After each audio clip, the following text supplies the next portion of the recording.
અને પછી દેવતાઓ ક્યાં જાય? પાર્વતીની પાસે. પછી એ જ પાર્વતી શક્તિનું રૂપ ધારણ કરે અને એ જ દાનવોનો નાશ કરે. એ ભગવાન શંકર દેવોનો અધિપતિ છે. ભક્તો જેના ગુણગાન ગાય છે. નેતિ નેતિ જ્યાં વેદ કહે છે, મારું ચિતડું ત્યાં જાવા ચાહે છે. સારા જગમાં છે તું વસુ, તારામાં હું શક્તિ આપો. દયા કરી દર્શન શિવા,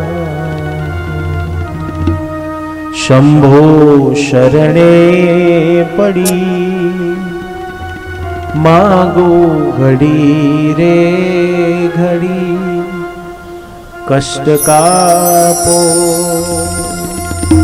દયા કરી દર્શન શિવા. શ્રાવણ મહિનો આવે એટલે દરેક ભક્તો એક મહિનો આખો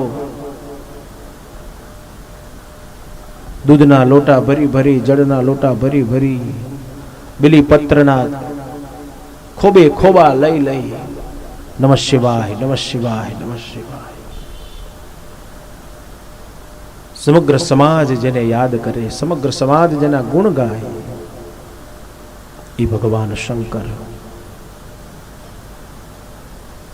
એટલા પદ, એટલા સ્તોત્ર, એટલી ભગવાનની આરતીઓ, એટલા ભજનો, જે અસંખ્ય ભક્તોએ જેના ગુણગાન ગાયા છે, એ ભગવાન શંકર.